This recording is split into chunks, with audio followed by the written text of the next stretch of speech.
Crystal Deal With It focuses on bridging the gap between where you're at now and where you'd like to be. We'll explore wisdom and techniques from a wide variety of domains and industries and apply them to your unique challenges. I love developing frameworks, processes, and storytelling metaphors that enable personal and business growth. Through actionable next steps, we'll build momentum and confidence. My goal is to help you clear roadblocks, do more with what you have, and realize the potential of yourself and your team. So throw your challenges my way, and Crystal deal with it.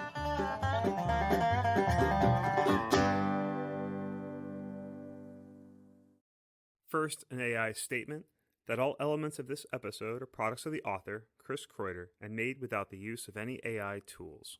This is part 13, the last of our summer principles series.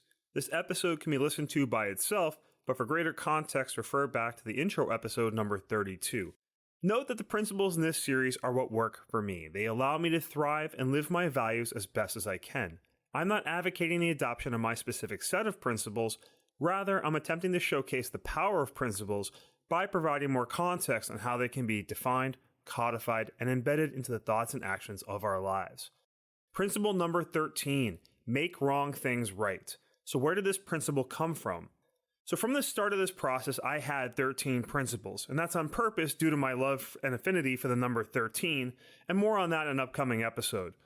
But of all of my original principles, this is the only one I've ever changed. This last principle used to be, stay vigilant on your principles. At the time, it was an important reminder, but gradually I recognized that defining my principles had worked. Regularly reviewing them and making them a vital part of my yearly themes, goal setting, and personal check-ins, they became so embedded into my consciousness and decision making, and this made having the reminder of vigilance codified was kind of a waste. But I had to ensure I maintained 13 principles, so I replaced it with an element more geared towards my mission in life, which is to improve the world in a manner that inspires others to do the same. Improving the world means turning wrong things right as best as I can whenever feasible. And that's where this principle came from. So why is it important to make wrong things right? It's important to take a stand for things. I mean, it can be as small as moving a fallen branch off of a sidewalk so nobody trips on it. It can be as large as risking life and limb to save someone's life. This principle doesn't imply only large, overt actions. If we all make small corrections and improvements collectively, that has the potential to create large impacts on the world. It does concern me that people tend to be too focused on themselves and the small circle around them. Fewer people will go from pointing out a problem to actively doing something about it. And it's one thing to complain about a problem or situation, but it's far better to at least suggest ideas to rectify it. And if you've got the means and opportunity to do so, try to do something positive to remedy a situation. So how does living this principle impact myself and others? This is straightforward since my intention is to leave the world better than I found it. I try to make an impact by being present and available to others.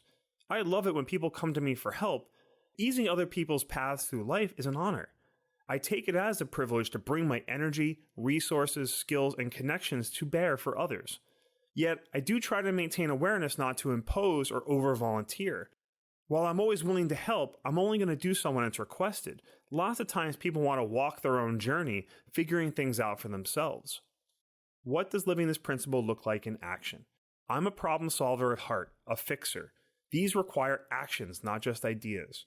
This principle helps to keep me in a mindset of vigilance, keeping an eye out for opportunities for my actions that could result in a positive impact furthering my mission.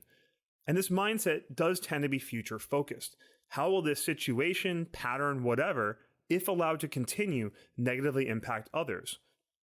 Turning this vigilant mindset into actions takes into account a few factors, including proximity, ability, risk, and judgment. For proximity, am I close enough to the situation and those involved where my actions will be welcomed? Ability, how well can I help achieve a suitable solution? Assessing that I truly have the ability to help. Risk, by helping out, am I putting myself, my family, or anyone else involved at undue risk? These risks can be physical, financial, legal, or social. Judgment, is this situation wrong just from my perspective, or is it clear to others that it's a problem? It can be tricky to cross a line, regardless of intent, by imposing my own value judgments on others. So we're going to close out this admittedly long principle series with this wonderful quote from Daryl Davis. People all want the same 5 things in their lives: to be loved, respected, heard, treated fairly, and the same thing for their family as we want for ours.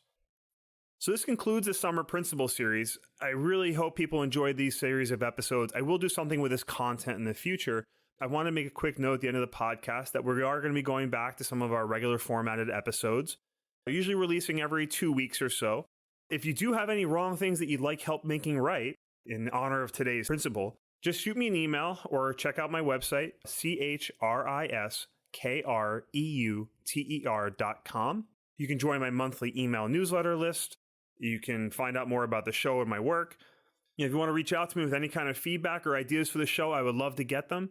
And with that, have a great day.